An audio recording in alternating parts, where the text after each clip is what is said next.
मेरी अब तक की डायबिटीज़ की वीडियोस से आपको ये अंदाज़ा हो गया होगा कि 90% डायबिटीज़ इंसुलिन की कमी की वजह से नहीं बल्कि इंसुलिन रेजिस्टेंस की वजह से होती है। पिछली वीडियो में मैंने बताया था कि किस तरह हम बगैर दवाओं के शुगर को खुराक के ज़रिए, डाइट के ज़रिए कंट्रोल कर सकते हैं।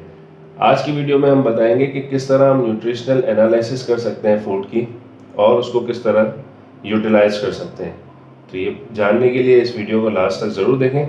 अस्सलाम वालेकुम, मैं हूं डॉक्टर यामिन बोचा और आज हम बात करने जा रहे हैं न्यूट्रिशनल एनालिसिस ऑफ कार्बोहाइड्रेट के बारे में कि कार्बोहाइड्रेट का हमारी बॉडी के ब्लड शुगर पर क्या इफेक्ट होता है।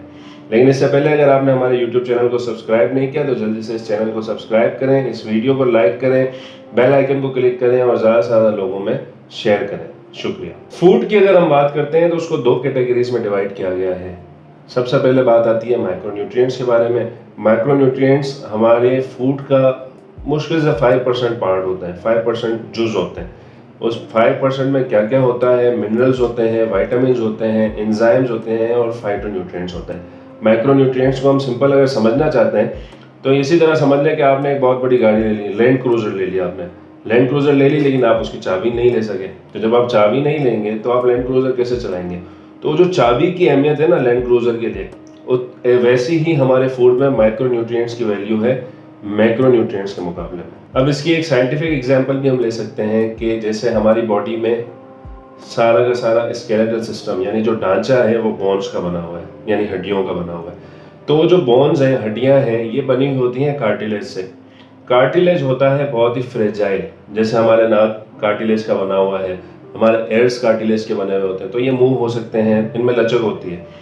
तो उसके लिए हमारी बॉडी में एक प्रोसेस होता है कैल्शियम की डिपोजिशन का, मतलब कैल्शियम आकर उस पर जमा होना शुरू हो जाता है। जब कैल्शियम जमा होता है तो कैल्शियम उसको सख्त कर देता है। इस प्रोसेस को हम ऑसिफिकेशन ऑफ बोन्स भी कहते हैं। और इस कैल्शियम को लाने के लिए, डिपॉजिट करवाने के लिए विटामिन डी का बहुत बड़ा रोल है। इसी तरह विटामिन सी जो कि शिमला मिर्च में पाया जाता है और आंवला में पाया जाता है, सिट्रस फ्रूट जैसे ऑरेंजेस हो गए, लेमन हो गया, इनमें पाया जाता है। तो ये विटामिन सी हालांकि बहुत ही कम क्वांटिटी में पाया जाता है, लेकिन अगर इसकी कमी हो जाए तो ये हमारे गम्स को, मसूड़ों को बहुत ज़्यादा मुतासिर कर सकता है और मसूड़ों से खून भी आ सकता है। तो आपको समझ आ गई होगी कि माइक्रो न्यूट्रिएंट्स की हमारी बॉडी में कितनी ज़्यादा वैल्यू है। इसी तरह हम बात करते हैं मैक्रोन्यूट्रिएंट्स की। मैक्रोन्यूट्रिएंट्स हमारे फूड का 95% हिस्सा होते हैं, 95% जुज होते हैं, मतलब 95% पार्ट जो है फूड का वो मैक्रोन्यूट्रिएंट्स होता है। मैक्रोन्यूट्रिएंट्स, 4 मैक्रोन्यूट्रिएंट्स पाए जाते हैं फूड में: प्रोटीन, फैट, कार्बोहाइड्रेट और वाटर। हमारी बॉडी की अगर हम बात करें ना तो बॉडी हमारी प्रोटीन और फैट से बनी हुई है। जैसे हमारे हेयर हैं, ये प्रोटीन से बने हुए हैं, नेल्स हैं, ये प्रोटीन से बने हुए हैं, स्किन है, ये प्रोटीन से बनी हुई है, ठीक है। और बाकी चीज़ें जो हैं वो प्रोटीन्स और फैट के साथ बनी हुई है पूरी बॉडी जो हमारी है, ठीक है। हमारी बॉडी में कार्बोहाइड्रेट का बहुत ही कम रोल है बॉडी की मैन्युफैक्चरिंग में, ठीक है। लेकिन अगर हम कार्बोहाइड्रेट की बात करते हैं तो हमारा फूड जो है, जो हम ज़्यादातर कंज्यूम कर रहे होते हैं, उसमें 70 to 75% कार्बोहाइड्रेट होती हैं, 10 to 15% आप प्रोटीन लगा लें और 5-8% ये फैट होता है, ठीक है। तो हम कार्बोहाइड्रेट को यूज़ कर रहे होते हैं। अब कार्बोहाइड्रेट का मैंने पहले ही बताया था कि वो बॉडी में जब जाती है तो वो शुगर में कन्वर्ट हो जाती है। शुगर सीधी चली जाती है ब्लड में, ब्लड से सेल में जाती है। सेल में जाने के लिए उसे इंसुलिन की ज़रूरत होती है। इंसुलिन वो चाबी है जो उस सेल के दरवाजे पे ताला लगा हुआ है उसको खोल देती है, ठीक है। अब आपने यूज़ तो कर लिया, ये हम पहले ही बता चुके हैं कि बॉडी में जैसे ही शुगर गई ब्लड में, ब्लड से सेल में गई, सेल उसको यूज़ करता है। लेकिन एक टाइम आता है कि वो यूज़ नहीं कर पाता, तो वो क्या करता है, वो उसको या तो ग्लाइकोजन के तौर पर स्टोर कर लेता है, ठीक है। कुछ ग्लाइकोजन के तौर पर स्टोर हो जाता है और बाकी जितना बचता है वो सारा फैट बन जाता है। तो ये जैसे ही फैट बनता रहता है ये बॉडी में डिपॉजिट होता रहता है और हम उसी हिसाब से वेट गेन कर रहे होते हैं, हमारी बॉडी का फैट परसेंटेज बढ़ जाता है। ये सारा का सारा होता है कार्बोहाइड्रेट की वजह से। अब हम बात करते हैं कि कार्बोहाइड्रेट बॉडी में जो है वो कितनी रिक्वायरमेंट है, ठीक है।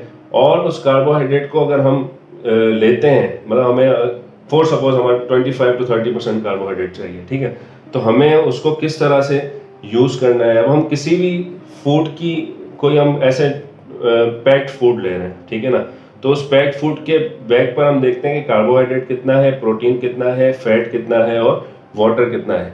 जैसे हम बात करते हैं आलमंड की, बादाम की, हम बादाम ले रहे हैं, बादाम में क्या होगा कि 10 to 15% जो है वो प्रोटीन होगा, 50 to 60% जो है वो फैट होगा, 10% उसमें वाटर होगा यानी मॉइस्चर होगा, और बाकी 10 to 15% कार्बोहाइड्रेट है। तो ये बहुत ही कम तादाद है कार्बोहाइड्रेट की, तो आप इजीली ले सकते हैं। लेकिन अगर हम बात करते हैं राइस की, तो जो हम राइस ले रहे होते हैं, राइस में होता ही है कि 80% जो है वो उसमें कार्बोहाइड्रेट होती है, बाकी 20% में फैट भी आता है, प्रोटीन भी आता है और वाटर भी आता है।